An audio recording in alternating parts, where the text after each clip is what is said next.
Qu'est-ce que c'est? Le sabre laser de ton père. C'était l'arme des chevaliers Jedi. Les nouveaux pistolets laser sont bien moins précis. C'est élégant, maniable. L'arme noble d'une époque civilisée. Les sabres laser sont les armes des utilisateurs de la force. Difficile à manier, seule une personne aguerrie peut espérer en utiliser une sans se mettre en danger.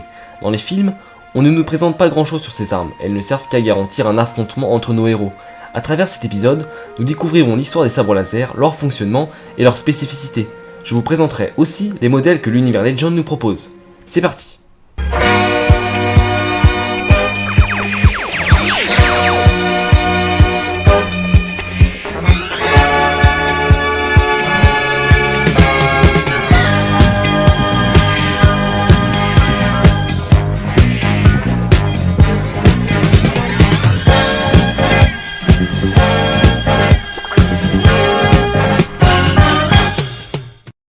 Pour connaître l'origine des sabres laser, il faut revenir des millénaires avant la création de l'Ancienne République, un âge où l'Empire Infini dirigeait la galaxie. A cette époque, les Rakata avaient réussi à concevoir une arme qui ressemblait plus ou moins aux sabres laser que l'on connaît. Ces armes s'appelaient les sabres force, et leur lame était en fait une utilisation du côté obscur liée à un cristal de synthèse. Rapidement, ces armes tombèrent dans l'oubli avec la chute des Rakata, mais le concept du sabre laser était tout de même apparu. Avançons dans le temps et arrêtons-nous après la guerre de la Force.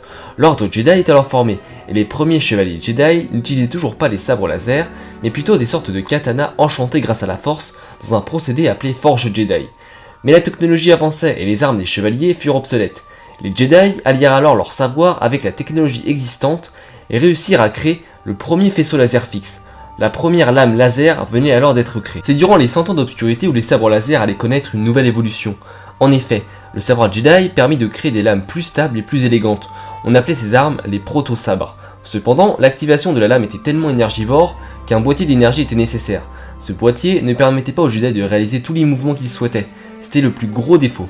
Si la majeure partie des découvertes sur la technologie des sabres laser proviennent des Jedi, le sabre laser moderne que l'on connaît vient en fait de l'ancien Empire Sith. Effectivement, selon le Holocron de Ted Rein, ce seraient les seigneurs noirs des Sith qui mirent au point les sabres laser sans boîtier énergétique ni câble d'alimentation. Tout le système d'allumage se trouvant dans le sabre en lui-même. Les Jedi adoptèrent rapidement ces nouveaux sabres laser et la technologie ne connut plus de nette évolution jusqu'à la guerre des clones. Après la purge et l'anéantissement de l'ordre Jedi, les sabres laser furent des armes d'une extrême rareté. Seuls les riches collectionneurs en possédaient une, sans oublier Dark Vador dont sa lame rouge était connue dans toute la galaxie. C'est Luke Skywalker en l'an 25 après la bataille du Yavin qui redonna au sabre laser son symbole de justice et de paix. Après avoir vu l'évolution du sabre laser au fil des années, intéressons-nous à son fonctionnement. Lorsque l'utilisateur appuie sur le bouton d'activation, l'énergie est libérée depuis la cellule d'énergie. Elle atteint ensuite le cristal qui va faire varier la lame en fonction de ses caractéristiques. Les supraconducteurs prennent en main l'énergie et garantissent l'auto-rechargement sans perte. Une énergie en aller-retour est alors créée, mais évidemment certains composants peuvent plus ou moins faire changer l'arme, notamment la longueur ou le diamètre de la lame.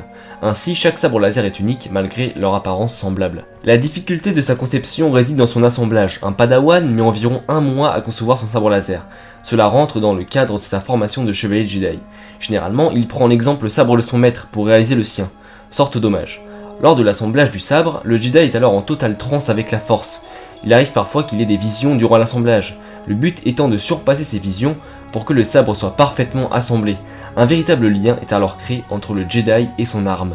Pour qualifier ce lien entre Jedi et sabre laser, la tradition disait « Le cristal est le cœur de la lame, le cœur est le cristal du Jedi, le Jedi est le cristal de la force est la lame du cœur, tous sont mêlés, le cristal, la lame, le Jedi, vous êtes un. » Une autre tradition appelée concordance de Féoté permettait aux Jedi d'échanger leurs sabres en signe de respect. Les sabres Sith sont bien différents de ceux des Jedi. Effectivement, pour montrer leur supériorité, les Sith utilisaient des cristaux synthétiques avec aucun élément naturel.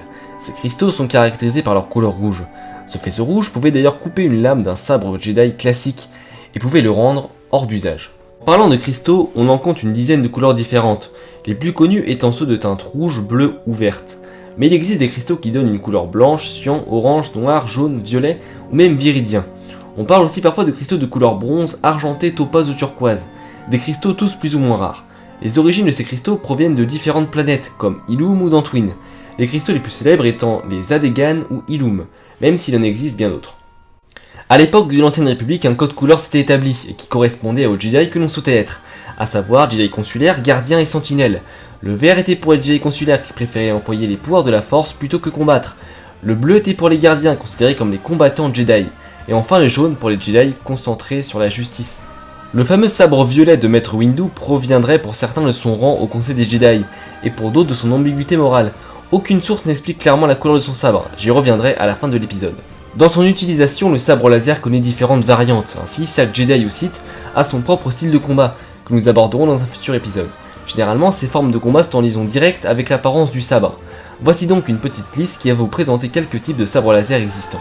Premièrement, les sabres incurvés, ils sont généralement utilisés pour briser la garde d'un adversaire utilisant aussi un sabre laser. Dooku ou Asajj Ventress en possédaient un. Il y a les doubles sabres laser, ou sabres à double lame, inventés par Exar Kun. Ce type de sabre est particulièrement difficile à manier et est déconseillé aux guerriers novices. Le petit sabre laser ou Shoto est quant à lui utilisé par les personnes de petite taille. Certains l'utilisaient aussi pour posséder deux sabres et avoir un avantage lors des combats. Le tonfa laser était lui aussi une arme dure à manier, mais qui permettait de multiplier les angles d'attaque. Le fouet laser est sans doute le sabre le plus dangereux qui existe. Son utilisation est encore une fois très dangereuse, son fonctionnement est semblable à un sabre classique, sa lame est juste flexible. On trouve un prototype de sabre laser extrêmement rare, le sabre noir, est une arme qui fut volée dans le temple Jedi par les Mandaloriens, et qui finira finalement entre les mains de Prévisla. Il y a bien d'autres variantes comme la canne laser, le sabre laser fourché ou le grand sabre laser. On se rend compte au final que selon l'utilisateur, le sabre peut varier d'apparence. Mais ce n'est pas le sabre qui va faire de son utilisateur le Jedi ou le Sith puissant qu'il peut devenir. Le lien qu'il a avec la Force est l'un des facteurs les plus importants dans son maniement. Voilà, l'épisode est maintenant terminé. Vous avez sans doute relevé que je n'ai pas abordé le sabre de Kylo Ren, car il ne rentre pas dans le contexte légende de l'épisode. J'aborderai son sabre une autre fois. Pour en revenir au sabre de Maître Windu, sachez pour l'anecdote que c'est Samuel L. Jackson lui-même qui demanda à George Lucas d'avoir un sabre laser violet. Beaucoup de personnes se plaignent du sabre de Kylo Ren, mais quand on s'intéresse à la pré-production de l'épisode 3, sachez que nous ne sommes pas passés loin d'avoir des griffes laser. Bref, merci à tous d'avoir regardé l'épisode, vous retrouverez l'Ostropole dans la description pour voter pour le thème du prochain épisode que j'ai complété avec vos nouvelles propositions. N'hésitez pas à vous abonner, à mettre un pouce bleu et à réagir dans les commentaires. Je vous dis à la prochaine pour un autre épisode de l'Instant Star Wars.